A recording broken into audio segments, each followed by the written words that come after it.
JPS Rathore बोले, एक राष्ट्र एक चुनाव भारतीय लोकतांत्रिक व्यवस्था के लिए जरूरी। सीतापुर। एक राष्ट्र एक चुनाव के संबंध में नगर के एक निजी गेस्ट हाउस में प्रबुद्ध समागम का आयोजन किया गया। इस आयोजन में जिले के प्रबुद्धगण उपस्थित रहे। मुख्य अतिथि के रूप में प्रदेश के सहकारिता राज्य मंत्री स्वतंत्र प्रभार जेपीएस राठौर उपस्थित रहे।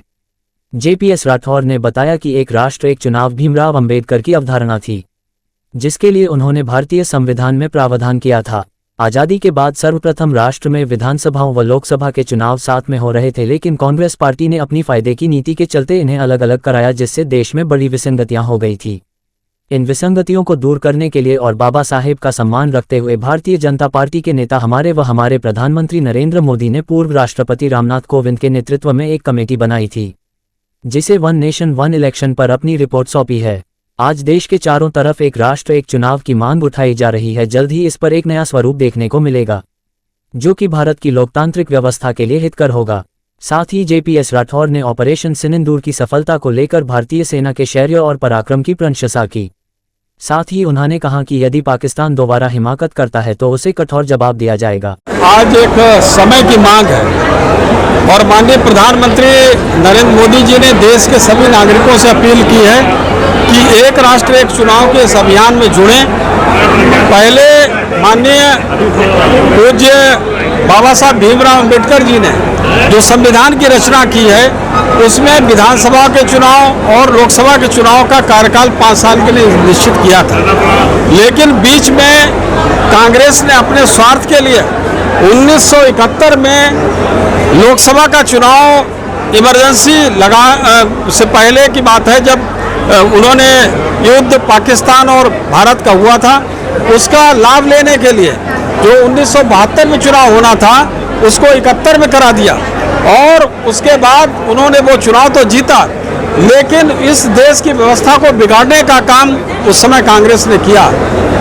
तब से विधानसभाओं के चुनाव अलग समय पर और लोकसभा का चुनाव अलग समय पर हो रहा है। इस व्यवस्था को ठीक करने के लिए माननीय प्रधानमंत्री नरेंद्र मोदी जी ने कि जो अगर कोई विधानसभा या लोकसभा पूरा कार्यकाल नहीं पूर्ण कर पा रही है और वो भंग हो जा रही है, तो अगला चुनाव जो होगा वो जो शेष अवधि के लिए होगा, पूरा 5 साल की नहीं होगा।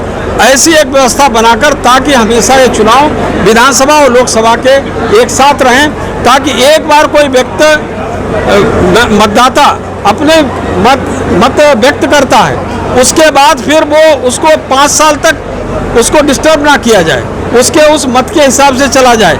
नहीं तो क्या होता, बीच में लोगों को भर भराकर उनको लग रहा है कि देश के लोगों का रुझान ऐसा है, तो उसी प्रकार से दूसरा नैरेटिव सेट करके लोगों को मिसगाइड करके अपने तरफ जोड़ने का काम करते हैं। तो एक बार एक चीज़ तय हो जाए, बहुत से ऐसे राष्ट्र हैं जहाँ पर अमेरिका है और बेल्जियम है, जर्मनी है, तमाम ऐसे राष्ट्र हैं, जापान है और इंडोनेशिया है, जहाँ पर इस तरीके से राज्यों के चुनाव और राष्ट्रीय चुनाव एक साथ होते हैं। इस देश में भी इससे समय भी बचेगा, विकास के लिए ज़्यादा समय मिलेगा। हमारा जो 4-5 लाख करोड़ रुपया इस पर खर्च होता है चुनाव पर, वो भी खर्चा हमारा बचेगा। इसको लेकर एक साथ देखिए, पाकिस्तान तो सीज फायर का उल्लंघन करने का आदी है, लेकिन उसको सख्त संदेश हमारे सैनिकों ने, हमारी सेना ने दे दिया है।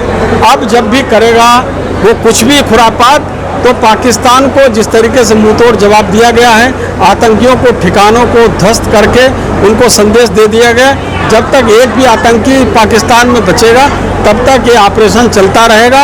और अगर इस तरीके की हरकत फिर से की है तो उनको बहुत करारा जवाब, माकूल जवाब हमारी सेना देने के लिए तैयार है, उनकी खुली छूट है। पूरे देश के नागरिकों की यही इच्छा है, देश के सभी हमारे नेताओं की यही इच्छा है और निश्चित रूप से इसके पूरे आतंकवाद को समूल नष्ट करने का अभी पाकिस्तान ने वादा किया है कि वो आतंकियों को समूल नष्ट करेंगे, आतंकवाद को ख़त्म करेंगे।